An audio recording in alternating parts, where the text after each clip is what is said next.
Praise Lord നാമത്തിലുണ്ടായിരിക്കട്ടെ. കർത്താവായ യേശുക്രിസ്തു നാമത്തിൽ എല്ലാവർക്കും സ്നേഹവന്ദനം. ഹല്ലേലൂയ. 125 സങ്കീർത്തനം 1 വാക്യത്തിൽ വായിക്കുകയാണ്, യഹോവയിൽ ആശ്രയിക്കുന്നവർ കുലുങ്ങാതെ എന്നേക്ക് നിൽക്കുന്ന സിയോൻ പർവ്വതം പോലെ ആകുന്നു. സ്തോത്രം. ഇത് ഇസ്രായേൽ ജനത്തിൻ്റെ ഒരു ആരോഹണ ഗീതമാണ്. സ്തോത്രം. ഹല്ലേലൂയ.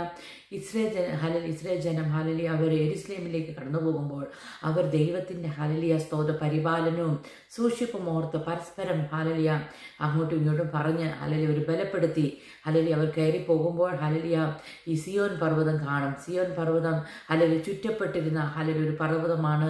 ഹല്ലേലൂയ യെരുശലേമിന് ചുറ്റുമായിട്ട് ഹല്ലേലൂയ പ്രതികൂലങ്ങളുടെ മധ്യത്തിൽ ഒന്നും ഇതിനൊരു നാശം വരാതെ ഇത് പർവ്വതത്തെ ഹല്ലേലൂയ സൂക്ഷിക്കുമായിരുന്നു. ഹല്ലേലൂയ സ്തോത്ര ശത്രുവിന് ഈ നഗരത്തെ ഹല്ലേലൂയ നശിപ്പിക്കുവാൻ അത്ര ഈസി അല്ലായിരുന്നു. കാരണം ഈ പർവ്വതം ഹല്ലേലൂയ അവരെ പ്രൊട്ടക്റ്റ് ചെയ്തിരുന്നു. അതുപോലെ ദൈവജനമേ ഹല്ലേലൂയ യഹോവയിൽ ആശ്രയിച്ചാൽ ഹല്ലേലൂയ സ്തോത്ര കുലുങ്ങാതെ നിൽക്കുന്ന സിയോൻ പർവ്വതം പോലെ ഹല്ലേലൂയ ആയിത്തീരുവാൻ സ്തോത്ര പ്രതികൂലങ്ങൾ പ്രശ്നങ്ങൾ കടന്നു വന്നാൽ നാം കുലുങ്ങിപ്പോകുകയില്ല. കാരണം നമ്മെ സൂക്ഷിക്കുന്ന, നമ്മെ പ്രൊട്ടക്റ്റ് ചെയ്യുന്ന, നമ്മളെ കാവൽ ചെയ്യുന്ന, നമ്മുടെ കൂടെ വരുന്ന ഒരു നല്ലവനായ ദൈവം നമ്മുടെ കൂടെയുണ്ട്. സ്തോത്രം. ഹല്ലേലൂയ.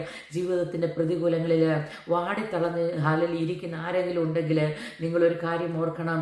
നിങ്ങളുടെ കൂടെ യാത്ര ചെയ്യുന്ന, നിങ്ങളുടെ കൈ പിടിച്ചിരിക്കുന്ന, നിങ്ങളെ ഹല്ലേലൂയ സ്തോത്രം ഹല്ലേലൂയ ബലപ്പെടുത്തി പ്രതികൂലങ്ങളെയും പ്രശ്നങ്ങളെയും ഹല്ലേലൂയ ജയിക്കുവാൻ തക്കവണ്ണം ഹല്ലേലൂയ നിങ്ങളുടെ കൂടെ ഹല്ലേലൂയ ഉള്ള ഒരു ദൈവത്തിൻ്റെ സാന്നിധ്യം തിരിച്ചറിയുവാൻ തക്കവണ്ണം നമ്മുടെ ആത്മീയ കണ്ണുകൾ തുറക്കട്ടെ. അവിടെ വായിക്കുകയാണ്, ഹല്ലേലൂയ സ്തോത്രം യഹോവയിൽ ആശ്രയിക്കുന്നവർക്കേ അത് ലഭിക്കത്തുള്ളൂ.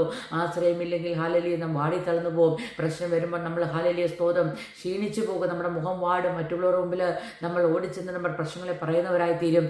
എന്നാൽ യഹോവയിൽ ആശ്രയിച്ചാൽ കുലുങ്ങാതെ എന്തൊക്കെ വന്നാലും ഹല്ലേലൂയ സ്തോത്രം എന്തെല്ലാം പ്രതികൂലം വന്നാലും അവർ കുലുങ്ങത്തില്ല. അവർക്കറിയാം അതിൻ്റെ പിന്നിലൊരു ദൈവിക പദ്ധതിയുണ്ട്.